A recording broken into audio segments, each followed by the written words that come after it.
Hey everybody, Fifth Horseman here, playing Mark Kerbal Space Program, and we are working together as a team in teamwork mode, and I told you last time we were going to do Duna, and we are. We got 2 ships going there. However, first, I talked to Nathan, and his crazy crane plane is not the plane that I thought it was. It's cooler. So let me load up the one, actually I think it's this one here, that I have put together. Yes, I was supposed to take the Rockomax engine off the back, the whatever you call it, and put instead whatever I'm testing on the back. And whatever I'm testing is this SRB. And before I do anything crazy here, I think I'm going to put... I put this together before recording, but I have since had a change of heart, and I'm going to put a gear bay here. I'm going to put it kind of clippy, like that. Ideally, is that actually enough? That might not be enough. Yeah, I don't want to see. I don't want this thing to drag on the ground during takeoff. If it blows up in landing, I'm cool with that. There we go. Oh, there we go. That'll make sure it's centered perfectly. Okay, yeah, if it blows up on landing, I don't care. I just don't want it to blow up on takeoff. And hopefully this won't screw up my takeoff strategy, but I don't think it will. I think this plane is well made enough. The launch I did with it with the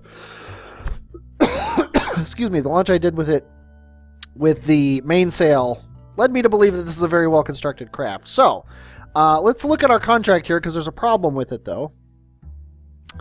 We need to test this SRB at 24 kilometers to 31 kilometers, going 440 to 840 meters per second.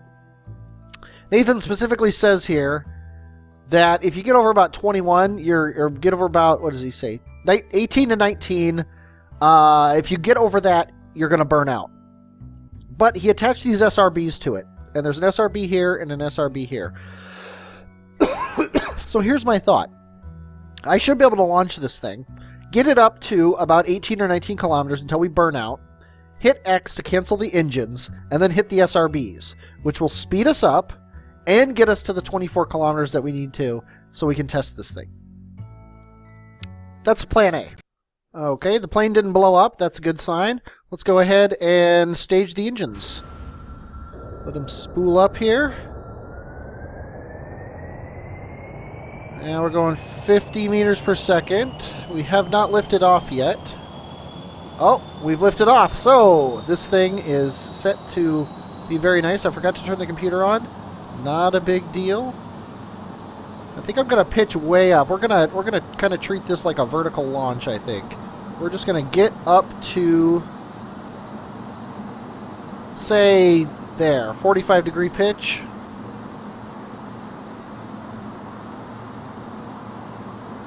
Maybe 60? Yeah, let's do 60. 60 degree pitch. We seem to be doing okay. Maybe 60 is a little bit more than I should do. We want to keep going pretty much east, because we want to make our return to the launch pad as easy as possible here. We are already 3 kilometers up in the air. We're going 200 meters per second. I want to be going at least, let's bring up the contracts here. I want to be going at least 400 when I get up to the 19 or so. And I also probably want to be going, I don't even know if I want to be going sideways or not, to be honest. I don't know what I'm doing. But we're going to get this thing. We're already going 300 meters per second, which is pretty darn good. And one thing I've noticed is I talk about whether or not I'm going to hit the spacebar, and then I do it. I'm not going to do that. I'm just going to, as soon as all 3 of these, or all 4 of these things are checked, I'm going to hit the spacebar without telling you. Because I've missed a couple contracts by saying, okay, they're here, now I'm going to hit the spacebar. So just beware of that, I guess. I don't know. It's probably more for me than you that I just said that. Okay, 16 kilometers, 17 kilometers. I'm ready to hit the X as soon as we lose our air here. Because oh, there we go. And let's get these things going. 21, altitude of 24, come on. And we got the contract. Sadly here. Okay, now we're just gonna dive this thing back at the ground. There's Minmus. We're gonna send this thing back down. We're still going up at a very hefty clip here. It's like the craziest roller coaster ever. I could just ditch this thing. I don't think we're going to be able to keep it, to be honest. Let's go ahead and decouple it.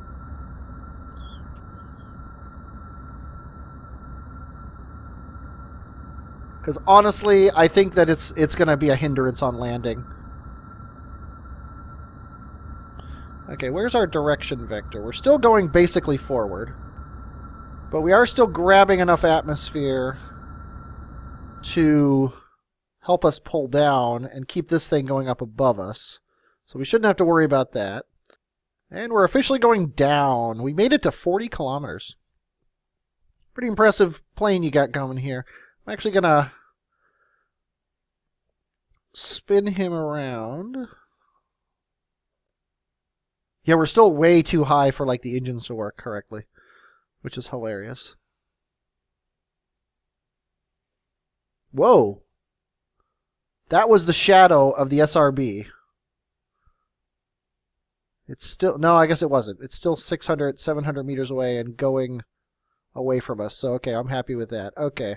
Now, okay, we can probably kick the engines on now. Now we definitely have to pull ourselves out of this dive. We're actually experiencing re-entry flames here.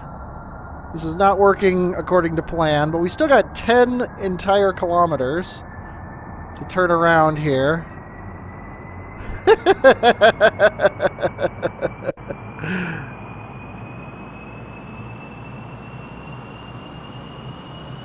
Don't try this at home, kids. Oh yeah, we're fine.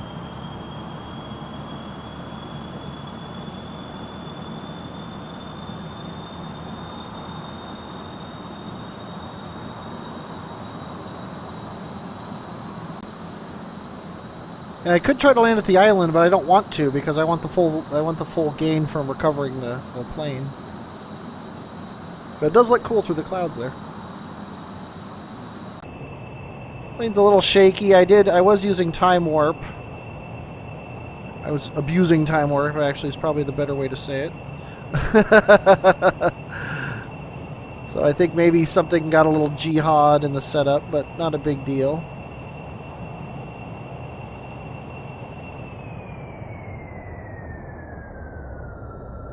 There we go. Pretty much perfect. Just got to get our prograde on the marker here. Going under 100 meters per second.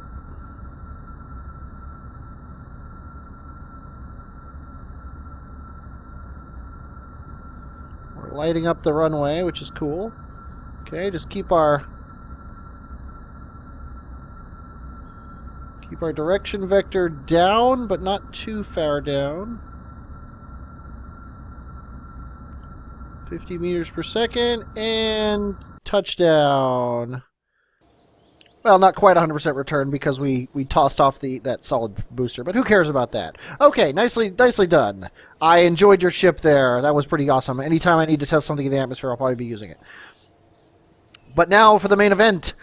Okay, this ship, Marindel's ship here, I realized what my problem was before with it. I was looking at this thing as if these things were going to get used up and then get tossed away, which is the way Kerbal Engineer looks at it. But in fact, these guys need to be full of fuel and ready to land on Duna and Ike. This thing is only here to get them there, and then these guys are going to come home on their own, I believe. Okay, it's an 8.4 meter per second burn. I see no reason why we can't just do it right now.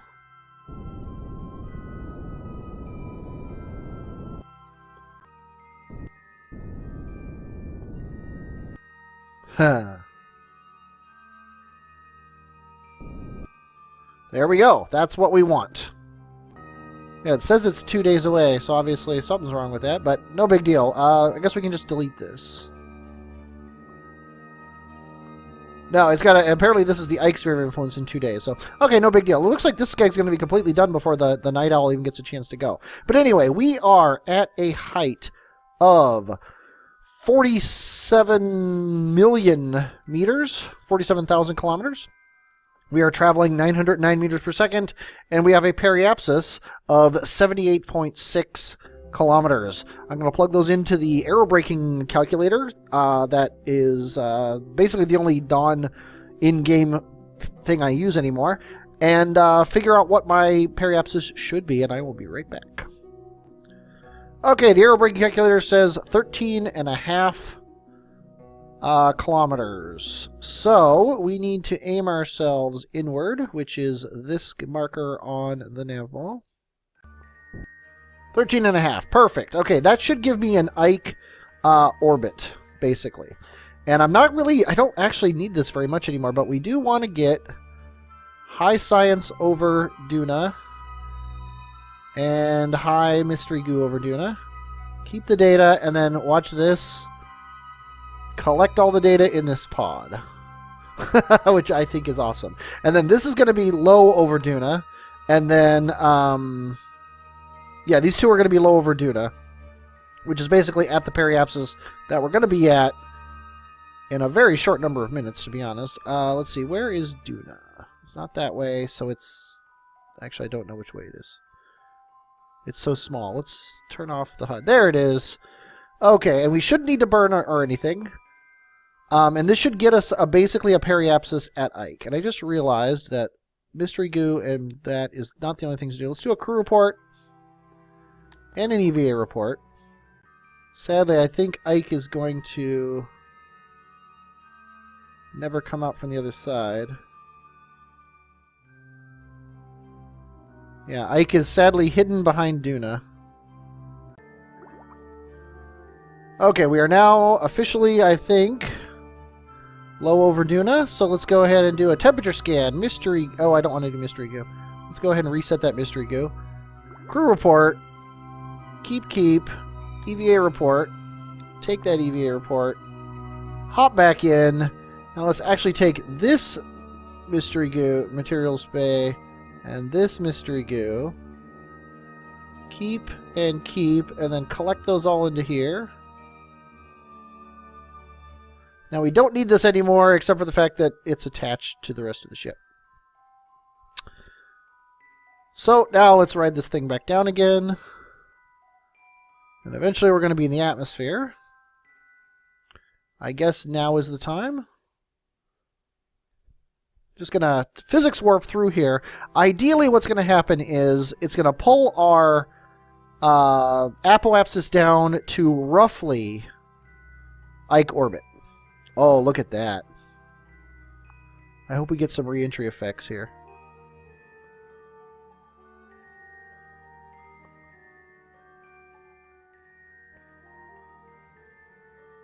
I'm just snapping a couple shots here and there as we go.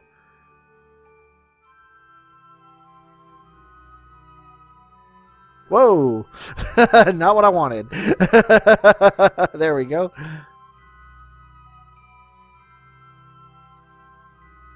That is a pretty awesome picture right there. Bet those ship rotated will look even better.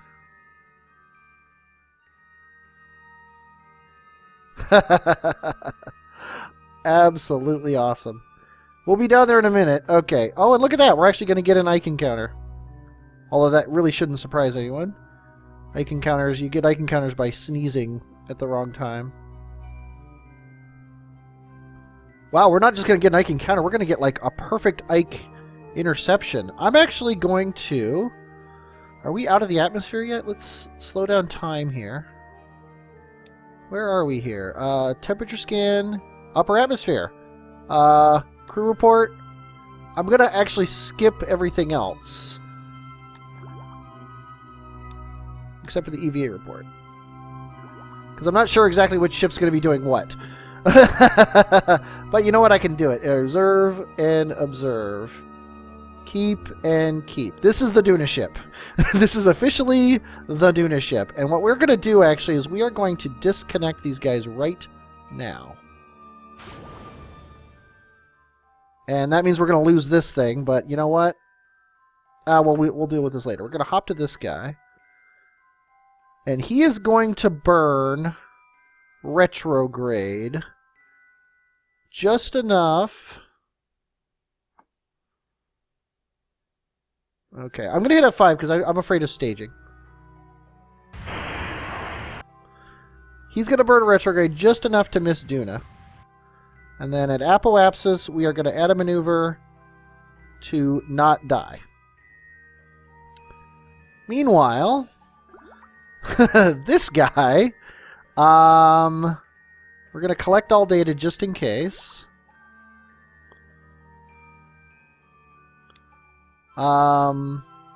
Pretty sure, yeah, we don't need these because they're in the other pod. So we're just going to disconnect this thing. We just don't need the fuel anymore, sadly. This guy has an awesome Ike encounter. Let's go ahead and set Ike as a target and focus view on it. And our Ike encounter is so awesome that it's actually, we're going to crash into it. So let's make it even more awesome by not crashing into it. And let's stage our engines and be scared too. Okay, let's retrograde then, because that's the way we want to go. I don't know what I'm doing.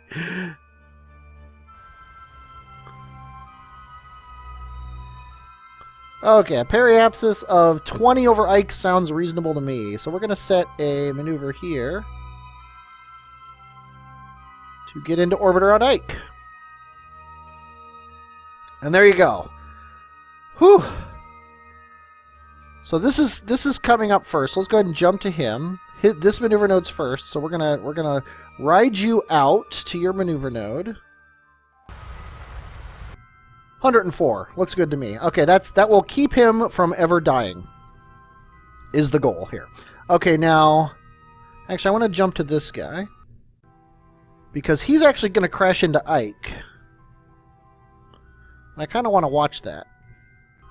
Actually, this thing has enough fuel. It might be able to land on Ike. But I think I'm going to crash it anyway.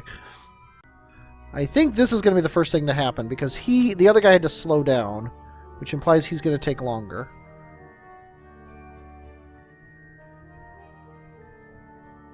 Yeah, it looks like we're 3 minutes from it, not 16. And it's also, yeah, this is our maneuver node because we didn't have the option to jump to the ship. So we're going to watch this guy crash. Science, and he died. Hey, how's it going? Okay, we are high over Ike. Mystery goo. Material study. Crew report. Whatever. EVA report. And, oh, we're low over Ike now, so let's go ahead and do a temperature scan. And now all we have left is the surface stuff. So, let's go ahead and slow ourselves down once we get down to periapsis here. Get our apoapsis down to about 20 as well.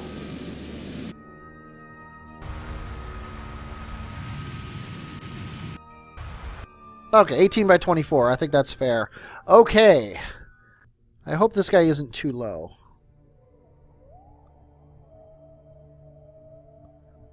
It really looks fine. I'm honestly afraid, though. You know what? I think I'm going to land on Ike before I do anything on Duna. So we are going to come around here, and we're just going to burn down to land, say, right on the center. Well, no, because we want to come down kind of on the horizon. What I'd like to do is I'd like to come down. Actually, if we do the burn around here, I want to come down so that we can see Duna on the horizon. Which means coming down like right around here-ish, like right on this region between the white and the gray parts.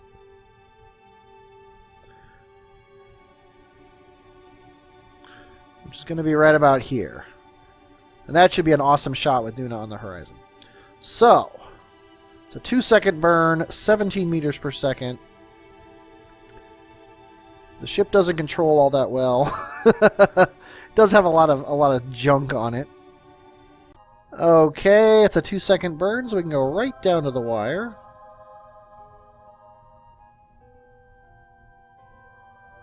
Or past the wire. And that looks good to me. Okay, now here... 373 meters per second. I'm going to accept 34 seconds as the amount of time it's going to take. Ike is kind of a little moon. M-U-N. Oh, look at that. That's what we want. That's where the money is, right there. Okay, we are going to impact in 3.5 minutes. We now know the direction to aim. So we are just going to wait until we're half a minute from impact and hit the gas.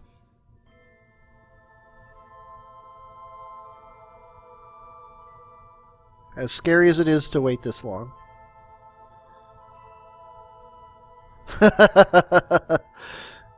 And it is scary. I'm starting to think maybe wait till we're about a minute away. I could actually use the Separatrons to help slow me down.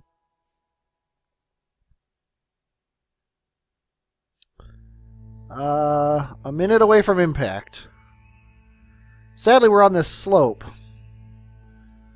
So we might not even see Duna. Okay. Screw what I said earlier.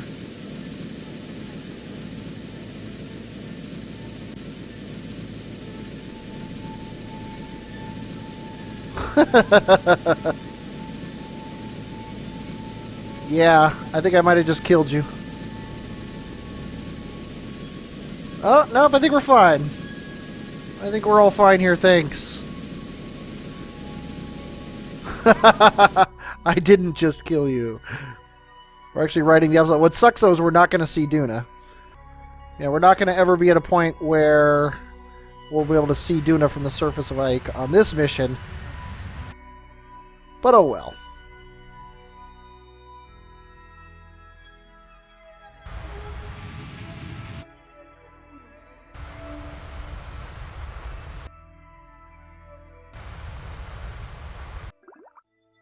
And the Eagle has landed, or whatever we call this ship.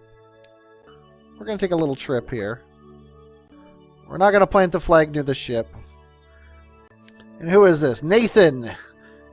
You actually didn't get to land on Duna. I didn't realize which ship I was sending where. I think you actually wanted to be the one to land on Duna, but you get to see Duna. There she is. From about 4 or 5 kilometers from your ship here. And I think this is going to be a really good place to end the episode. Oh, look at that. I think we're going to go over this rise, and we're going to plant a flag right on the peak of this mountain right here.